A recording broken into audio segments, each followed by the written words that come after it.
It's September 11th. Now I'm on the side of the highway because my little Jeep that always ran pretty good is running kind of hot. So I figured it'd be a good time to make a where was I kind of thing video. Might put in my 2 cents about 9/11. I was for about 20 years I lived on a farm and ran it. We ran about 100 head of cattle. We had chickens and horses and everything else. And then I farmed another 300 acres, mostly hay. But I was building a hay wagon, fed the cows, feeding the hay, building a hay wagon, and listening to a New York radio station, a talk, political talk radio kind of thing, and all of a sudden the radio went dead. It was just static. So I kind of finished up what I was doing and walked in to figure out why the radio stopped. And then the only thing I could find was on the FM dial. And it was kind of an odd location where we were. We got in New York. We didn't get really much of anything else. So I was listening to an AM station. It went dead. Fiddled around with it, flipped it, didn't get anything. Flipped it to FM and was able to find Howard Stern. And he talked about the trade centers going down, getting hit by a plane.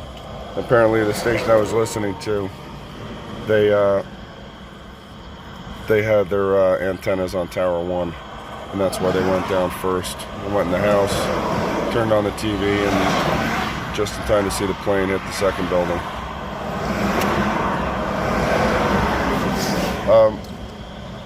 Little side note, that's what I was doing. Kind of had a lot to do, but floated between, had a radio on all day and looked at the TV as often as I could, and that was my 9/11. Two girls that I knew growing up worked in the first tower that got hit. One was out jogging before work, the other got in bright and early. Margaret never came home. People talk about what the effects were on the survivors. Heidi married right away. I guess she figured life could end at any time, so do something quick. So she got married, and her brother, I don't know what happened to him. He just, as of now, as far as I know, he never really figured out what he's doing with himself. And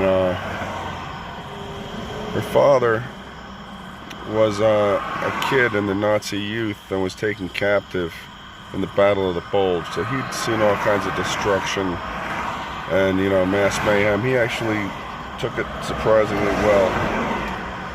He lost a lot of his family in World War II. So I guess he, I don't know, and okay. Margaret's mother never took it well. She's still alive. She never took it well. She'll never get over it. Back in the, people got to remember that in there, I think it was 93, the World Trade Center got attacked with a truck bomb, and they built a bomb, put it in a truck, lit it off in the parking garage, but they had it positioned wrong, and instead of the building going over, they just blew a couple stories of parking garage out of it. And they caught the guy who did it. He was part of Al Qaeda. He worked for Osama bin Laden, and somebody got a microphone in front of him and a camera, and he said, "Someday we'll take him down." Should have been on somebody's radar.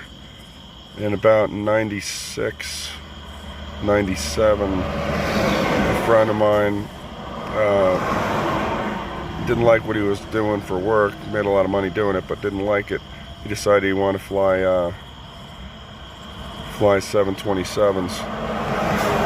He already had his private license, he already had his instruments, and he had everything, multi-engine, everything except 727 jets. So he kind of cashed out took his money, went down to Florida, and went to the flight school in Orlando that the four of the hijackers went to. And one day, he didn't associate with him. He's Chinese. He was in Arabic. But in any event, he called me up one day. And so, what do you think about this? There's these four guys. They're totally miserable. Got a horrible attitude. They hate everybody, and they don't know what the hell they're doing. They get in the simulator. They take off. They bring it up to as fast as it'll go, and then they plow it right into the ground. And they get out laughing, and nobody knew what they were talking about because they spoke in Arabic. And then some Arabic kid showed up from Jordan or wherever he was from, and so they said, what are they talking about? And the kid says, well, they're talking about flying buildings, flying the planes into buildings and killing people. They Allah's great, and that's what they want to do. So he asked me what I thought, and I said, go to the dean of the school, get everybody else on the list, sign a petition, go to the dean of the school with a handful of people and say, hey, listen, we don't want to learn to fly with these people. Either get rid of these four, or you're going to lose us 300 or whatever was in the school. And the dean told them that he'd love to. They tried that several years ago, but they got slapped with a lawsuit for discrimination. And they cited that the kids' grades were horrible and they'd never be able to fly. And they brought in, they're on student visas, and if they're they're not students, they get kicked out of school, then they have to go home, and it's, this whole thing. So we'll settle for, $100 million or something. So the school figured, screw it, we'll just leave them here, because if we throw them out, we're out of business. So Dave tells me that, what should we do now? I said, look in the phone book, you got the blue pages, and that's where the government offices are. And look under federal, and you'll find the local office of the FBI. Go get a handful of people, make an appointment with them, and tell them your story, and see if they'll do anything about it. Because you got a problem with somebody there, And long story short, they were thanked. They'll look into it, and Dave graduated on time and took a job flying out of Taipei, Taiwan. And as far as I know, he's doing well. So fast forward to 2001, and George Bush just becomes president. The FBI definitely knew about it because Dave told them about it, and they opened a file on it. And when it happened, the FBI said that they had an ongoing investigation into four of the hijackers. That's because my buddy said look into these guys back in '96. So ironically, the same FBI that was recently run by Jim Comey. Go figure. The other thing that always stuck me in my mind when people start talking about conspiracies is that a guy who lived around the corner from me was from Ireland. He grew up on a farm and worked his way through school as a laborer, digging ditches in, London, England. Got out of high school, went to college, and then did got his advanced degrees in London in business. And over the years, he worked his way up. He was the vice president of the Saudi National Bank. Everything Saudi Arabia loaned money to went across his desk. And there's more to that. That's maybe another video for another day. But he used to live behind me. He was a great guy. Just a great guy.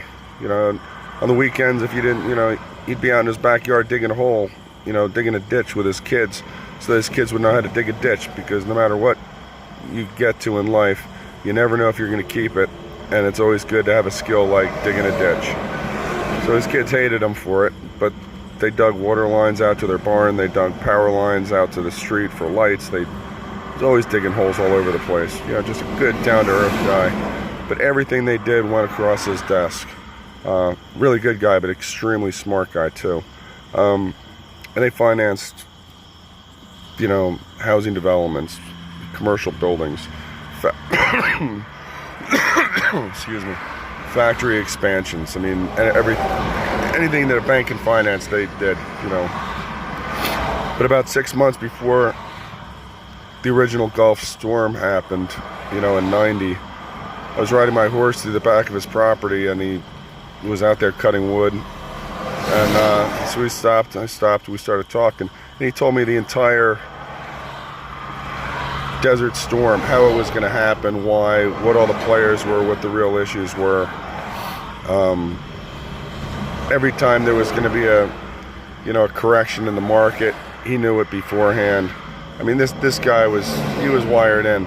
And on 9/11, he was on the train. The train stopped before, took the train into the city, the subway, train to the subway. Subway stopped abruptly, and he got off and realized where he wasn't in the right spot. Went up to the street, found out what was happening, and then decided it'd be a great idea to try to get home because there was no point in going to work. And if it was some kind of inside job with the Saudis and whoever, this guy would have known about it. And he didn't. I asked him, he's like, was there any? He said, yeah, everybody knew ever since '93. They said they were going to do it, but nobody knew it'd be September 11th. Nobody knew it was now. Nobody knew there was a serious plan in effect. So that's kind of where I put conspiracy theories with George Bush and everybody else. If George Bush knew about 9/11, then Bill Clinton knew about 1993. And the other thing is, if it was an inside government job, then it was Bill Clinton's brainchild, not George Bush's. And if that was the case, then the first George Bush was a brainchild of the '93 bombing and not Bill Clinton. And you got to keep going backwards as to, where these plans were hatched and when. And all of a sudden, George Bush doesn't look like the bad guy on this one. Giuliani doesn't seem like the bad guy. Everybody that they paint doesn't seem like the bad guy when you put things into proper perspective. And honestly, I don't know who did it. I don't know why they did it. It just happened. Al-Qaeda claimed they did it, so you can only assume that they did it. Afghanistan said we won't give them up, so we went in to get them. Unfortunately, we're still there. And anyway, that's my 2 cents on 9/11. Another little side note, because we're only about 35 miles due west of New York City, there was a number of carpool spots, parking lots that people would carpool out of. And the number of cars abandoned at the car park lots were, every one had a dozen cars. And after like a week, the cops started ticketing them until somebody basically blew a gasket and chewed them out and said, did you even run the plates? Did you even know that they were in the buildings that went down? And